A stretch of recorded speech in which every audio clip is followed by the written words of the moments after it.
Good morning, dear students. Yesterday I taught you the topic about types of sampling, random sampling, and today we'll continue with again the types of sampling, but we'll continue with the non-random sampling, that is non-probability sampling methods. It is also called non-probability sampling, and in which this is a type of sampling in which every item of the universe does not have the known chance. Randomly क्या होता है, सबको equal chance होता है, कोई भी select हो सकता है, बट नॉन प्रोबेबिलिटी में सबके पास नो चांस नहीं होता, क्योंकि नॉन रैंडम में क्या होता है, नॉन प्रोबेबिलिटी में क्या होता है, इन्वेस्टिगेटर के अपने हाथ में होता है कि क्या करें कैसे नहीं, तो इसलिए हर किसी के चांसेस नहीं होते हैं, इन्वेस्टिगेटर बायसनेस हो सकती है. So further non random sampling is divided into 3 parts. One is purposes sampling, जिसको हम लोग जजमेंट सैम्पलिंग भी कहते हैं, डेलिब्रेट सैम्पलिंग भी कहता है, जानबूझकर अपने हिसाब से की गई सैम्पलिंग, अपने पर्पस के हिसाब से. So in this investigator himself chooses the sample which he thinks is the best as a representative. तो अपने आप कोई सैम्पल ले लेता है जो उसे लगता है कि हाँ they can act as a best as representative, तो इसमें वो अपने आप चूज़ करता है. अब जब अपने आप चूज़ करता है तो उसका कुछ अच्छा भी हो सकता है, कुछ बुरा भी हो सकता है. So when we talk about the merit, it is flexible in terms of it allows the inclusion of significant items in the sample. Significant item means those which are very important. The investigator obviously chooses the very important thing, and which are not important he can exclude it. So this is flexible, we can change it, it is changeable. Second is it facilitates purpose of study. It facilitates purpose of study. Here we in the sense the investigator collect the sample deliberately, अपनी मर्जी से जानबूझकर अपने हिसाब से sample लेता है to suit the objective of the study. Why he is doing the study, for what he is doing the study. So for a study purpose, the samples which are needed, he takes only those samples and rest are excluded. So it facilitates the purpose of study, and it is a simple method because it is based on the opinion of the investigator. That's why it is simple. Investigator does not have to go into the long process. It is a very simple process that he can take the sample of his own. When there are merits of something, there are demerits also of the same thing. So demerits is bias. When the investigator chooses himself, he ignores many of the items. Many items are ignored, not included. So this is the biasness of the investigator. And because when the investigator is biased, he has collected the samples according to him, deliberately, according to his judgment. So we cannot rely exactly on that data, because in that data there can be some loopholes, there can be some wrong thing which has been collected, or some important things may be excluded from this. So we cannot rely completely on that data. The analysis coming out of the sampling may not be true and inaccurate. Same, it can be inaccurate because the samples depend on the whims of the investigator. उसके अपनी मर्जी पे, अपनी सोच पे, अपनी चीज़ों पे चलता है. So that's why अगर if the investigator is not so competent, suppose investigator को बहुत ज़्यादा ट्रेनिंग नहीं मिली हुई, अभी नया बना, he is not so competent, तो obviously he may collect wrong samples and one may get inaccurate results. So this is the demerit of purpose of sampling.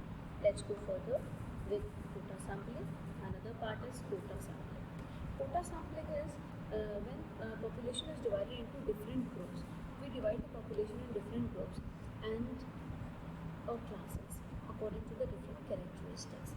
और फिर उनको अलग अलग ग्रुप्स के अंदर करने के बाद इन्वेस्टिगेटर जो है अपने कोटा के हिसाब से जो है उसको सिलेक्ट करता है. जैसे अगर हम लोगों ने बोल दिया कि क्लास 11th के बच्चे हमको चाहिए, 11th में हम लोगों ने ग्रुप्स बना दिए साइंस, कॉमर्स और arts.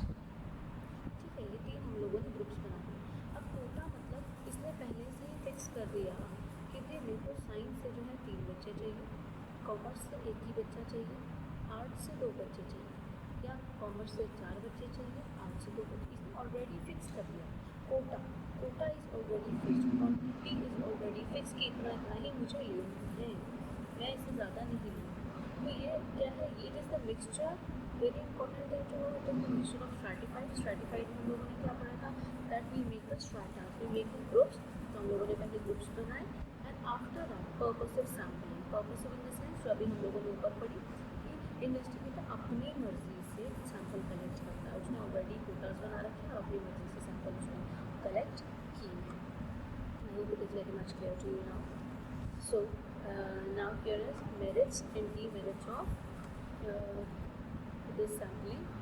One is economical. Economical देखो सीधी सी बात है, economical क्यों है वो, क्योंकि उसके लिए बहुत ज़्यादा उसका खर्चा नहीं हो रहा, उसने ऑलरेडी जो भी चीज़ें अपनी सोच के रखी हुई हैं कि भी मुझे इतना ही कलेक्ट करना है या जो चीज़ें भी हैं उसने अपना ऑलरेडी सिलेक्ट करके रखा हुआ है, तो दैट इज़ इकोनॉमिकल, उसका बहुत ज़्यादा खर्चा नहीं होगा.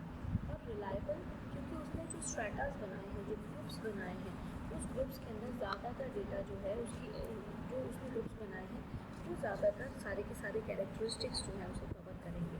इसीलिए डिपेंड करता है कि इन्वेस्टिगेटर भी कितना स्किल्ड है, एक्सपीरियंस्ड है, कॉम्पिटेंट है.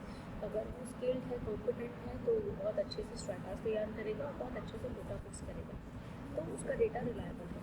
बट अगर वो इन्वेस्टिगेटर जो है स्किल्ड नहीं है, एक्सपीरियंस्ड नहीं है, तो वो गलती ज़रूर कर सकता है स्ट्रैटास बनाने में और उसकी कोटास फिक्स करने में.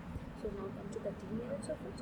Obviously, demerits is personal bias because here investigator himself make the quota.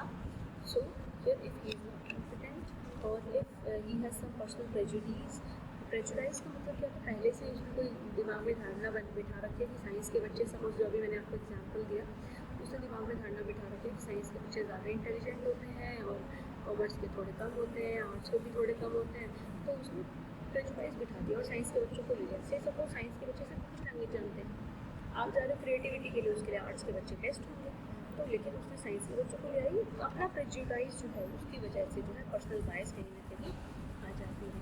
And then we talk about impossible to detect sample error when we talk about the degree of accuracy if the size of universe is very large. देखो अगर हम लोगों ने जो भी data collect किया या पहले ग्रुप्स बनाए और उसके बाद हम लोगों ने कोटा से डेटा सिलेक्ट किया, अगर साइज़ बहुत ज़्यादा लार्ज है तो हम पता भी नहीं कर पाएंगे कि एरर हुआ कहाँ पे. So this is impossible to detect sample error. I hope it is very much clear to you now. And the third one is convenience sampling. Convenience नाम से ही समझ में आता है, कन्वीनियंस अपनी कन्वीनियंस के अकॉर्डिंग, अपनी सहूलियता के अकॉर्डिंग.